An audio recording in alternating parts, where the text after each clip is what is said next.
സിറിയയിൽ നടന്ന ഈ കലാപം ജോർദനിലേക്ക് വ്യാപിക്കുമോ എന്ന ആശങ്ക പല കോണുകളിൽ നിന്ന് ഉയരുകയാണ്. ഗൾഫ് യുദ്ധവുമായിട്ട് ബന്ധപ്പെട്ട് പലസ്തീൻ ഇസ്രായേലിൻ്റെ പ്രശ്നമാണെങ്കിലും ഉക്രൈൻ റഷ്യൻ പ്രശ്നമാണെങ്കിലൊക്കെ കൃത്യമായിരിക്കുന്ന രാഷ്ട്രീയ നിലപാടുള്ള ചാനലുകളാണ് കേരളത്തിൽ പ്രവർത്തിക്കുന്നത് എന്നുള്ളത് വാർത്തകൾ കേൾക്കുന്ന സമയത്ത് നമുക്ക് കൃത്യമായിട്ട് മനസ്സിലാക്കാൻ പറ്റും.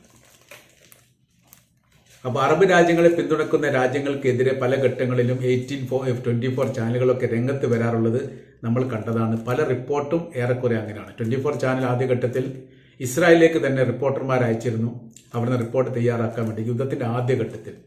അവിടുന്ന് ഒരു 3-4 റിപ്പോർട്ടുകളൊക്കെ അങ്ങനെ ഏറെക്കുറെ വരികയും ചെയ്തിരുന്നു. പിന്നീട് അവരെക്കുറിച്ച് വിവരങ്ങളൊന്നുമില്ല, തിരിച്ചു പോന്നോ അതല്ലെങ്കിൽ അവർ വേറെ എങ്ങോട്ടോ പോയോ എന്നതിനെക്കുറിച്ച് വിവരങ്ങളൊന്നുമില്ല. ലൈവായിരിക്കുന്ന റിപ്പോർട്ട് ഇസ്രായേലിൽ നിന്ന് ഇപ്പോൾ 24 ചാനലിന് കിട്ടുന്നില്ല. മറ്റെല്ലാ ചാനലിന് ലഭിക്കുന്ന പോലെ അന്താരാഷ്ട്ര മീഡിയകളൊക്കെ പരിശോധിച്ചുകൊണ്ട് അതിന് തയ്യാറാക്കുന്ന റിപ്പോർട്ടിൻ്റെ ഭാഗമായിട്ട് തന്നെയാണ് 24 ചാനൽ റിപ്പോർട്ട് തയ്യാറാക്കുന്നത് എന്നുള്ള കാര്യം കൃത്യമാണ്. ഇപ്പോൾ 18 ചാനൽ ഏറെക്കുറെ മറ്റൊരു രൂപത്തിലേക്ക് ഈ യുദ്ധത്തിൻ്റെ രീതി മാറ്റുന്ന രീതിയിലുള്ള റിപ്പോർട്ടാണ് ഇപ്പോൾ പുറത്തു വന്നിരിക്കുന്നത്. ഊഹിച്ചുകൊണ്ട് കാര്യങ്ങളൊക്കെ തയ്യാറാക്കുക. അദ്ദേഹത്തിൻ്റെ ഈ വാർത്ത വായിക്കുന്ന സമയത്ത് തന്നെ 18 ചാനലിൻ്റെ വാർത്ത പറയുന്നത് ജോർദാനിലേക്കും കലാപം പടരുമെന്നാണ്. ജോർദാനിലേക്ക് എന്തിനാണ് കലാപം പടരുന്നത്? അല്ലെങ്കിൽ കലാപം അവിടെ ഉണ്ടോ? വിഷയങ്ങളൊന്നുമില്ലല്ലോ. ജോർദാൻ്റെ രാഷ്ട്രീയം എന്താണ്, ജോർദാൻ്റെ ഭൂമിശാസ്ത്രപരമായ സ്ഥിതികൾ എന്താണ്, സിറിയയുടെ സ്ഥിതി എന്താണ്, സിറിയയുടെ അവസ്ഥ എന്താണ് എന്നുള്ളത് 18 ചാനൽ യഥാർത്ഥത്തിൽ അറിയില്ല. അപ്പോൾ ഇപ്പോൾ പറയാനുള്ള ഒരു സാധ്യതകൾ ഉണ്ടാക്കിയ ഈ സിറിയയിൽ പ്രശ്നങ്ങൾ ഉണ്ടായിട്ടുണ്ട്, അതുകൊണ്ട് എന്തുണ്ടാവും, ഈ ജോർദാൻ ഉണ്ടാവും. ജോർദാൻ എന്ന് പറഞ്ഞാൽ ഇസ്രായേലിൻ്റെ അതിർത്തി ഏറ്റവും കൂടുതൽ പങ്കിടുന്ന രാജ്യങ്ങളിലൊന്നാണ് ജോർദാൻ. അപ്പോൾ അവിടെ ഉണ്ടാവേണ്ട സാധ്യതകൾ വളരെ കൂടുതലാണ്. അതല്ലെങ്കിൽ അവിടെ പ്രശ്നങ്ങൾ ഉണ്ടാക്കാൻ വേണ്ടി ഇസ്രായേൽ ശ്രമിക്കും എന്നുള്ള കാര്യങ്ങളൊക്കെ ഊഹിച്ചിങ്ങനെ പറയാൻ വേണ്ടി സാധിക്കും. പക്ഷേ ഇയാൾ പറഞ്ഞ കാര്യം സിറിയയിലുള്ള വിമതപക്ഷമായിരിക്കുന്ന ജുലാനി വിഭാഗം ജോർദാൻ്റെ അകത്ത് കയറി പ്രശ്നങ്ങൾ ഉണ്ടാക്കുക എന്നുള്ളതാണ്. യഥാർത്ഥത്തിൽ ഈ ജുലാനി വിഭാഗത്തിന് ആ രാജ്യത്തെ തന്നെ നിയന്ത്രിക്കാനോ അവിടുത്തെ പ്രശ്നങ്ങളും സംഘർഷാവസ്ഥയും തീർക്കാനോ ഇസ്രായേലിൻ്റെ ഭീഷണി തടയാൻ പോലും സാധിക്കാത്ത രീതിയിൽ വിയർത്തൊലിക്കുന്ന വല്ലാത്ത പ്രതിസന്ധിയാണ് ഇപ്പോൾ യഥാർത്ഥത്തിൽ ഈ ജുലാനി വിഭാഗം സിറിയയിൽ അനുഭവിക്കുന്നത്. ഇവരെ എങ്ങനെ പോയിട്ട് ജോർദാനിൽ പ്രശ്നം ഉണ്ടാക്കാൻ, അല്ലെങ്കിൽ എന്തിനാണ് അവിടെ പ്രശ്നം ഉണ്ടാക്കുന്നത്? 1967 അറബ് ഇസ്രായേൽ യുദ്ധത്തിന് ശേഷം എന്തൊക്കെയാണ് ഈ രാജ്യങ്ങളുടെ നയങ്ങളും നിലപാടും എന്ന് നമ്മൾ കൃത്യമായ രീതിയിൽ പഠിക്കണം. ശത്രുപക്ഷത്ത് നിന്ന് നേർക്കുനേരെ മുഖാമുഖം പിന്നീട് ഏറ്റുമുട്ടിയതിൽ ജോർദാൻ്റെ പേരില്ല, ഈജിപ്തിൻ്റെ പേരില്ല. നമ്മൾ മനസ്സിലാക്കണം. കാര്യമായിട്ട് ചെയ്തത് സിറിയയുടെ ഭാഗത്തുനിന്നും ലെബനാൻ്റെ ഭാഗത്തുനിന്നാണ്. ഇവർ ചെയ്യാനുള്ള കാരണം അവരുടെ ഭൂപ്രദേശം ഇസ്രായേൽ അന്ന് പിടിച്ചെടുത്തിരിക്കുന്നു എന്നുള്ളതാണ്. സിറിയയുടെ ഭാഗത്തുനിന്ന് പിടിച്ചെടുത്തിട്ടുണ്ട്, ഗോലാൻ ഭാഗം, ലെബനാൻ്റെ ഭാഗത്തുനിന്ന് പിടിച്ചെടുത്തിട്ടുണ്ട്.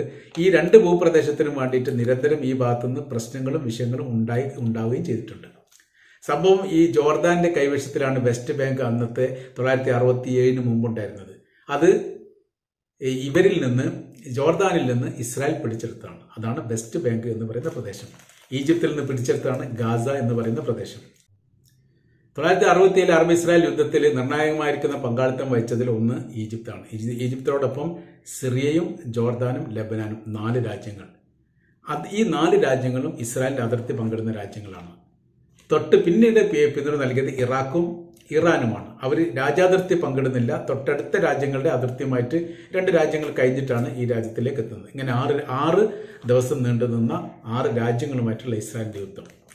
അപ്പോൾ ഈ യുദ്ധത്തിന് ശേഷം പിന്നീട് ഒരുപാട് ചരിത്രപരമായിരിക്കുന്ന മാറ്റങ്ങൾ ആ പ്രദേശത്തും ചുറ്റുപാടത്തൊക്കെ ഉണ്ടായിട്ടുണ്ട്.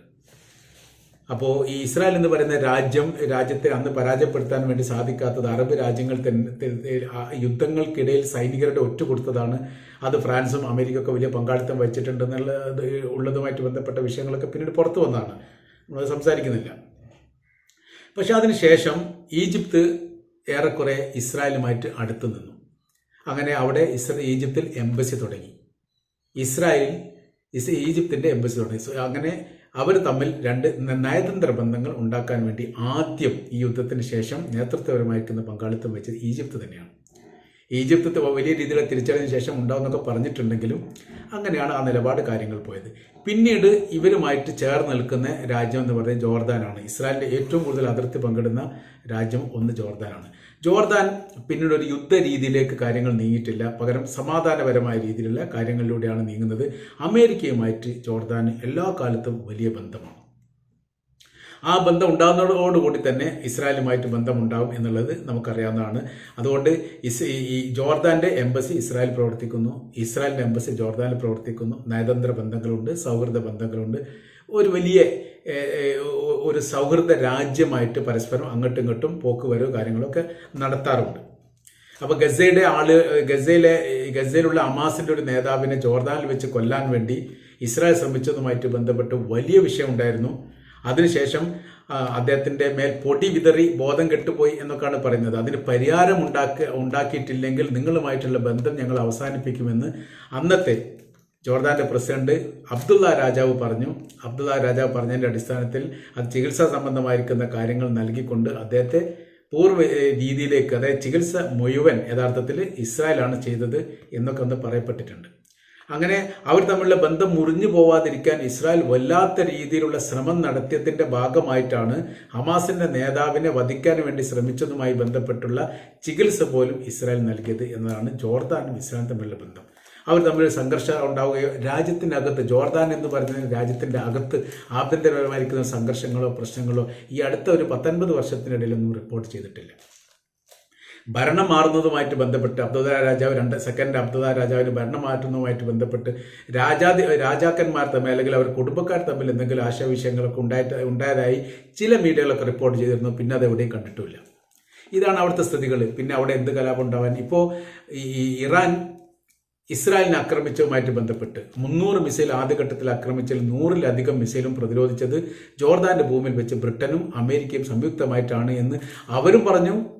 അത് ജോർദാനും പറഞ്ഞു, അത് ഇറാനും അത് പറഞ്ഞു.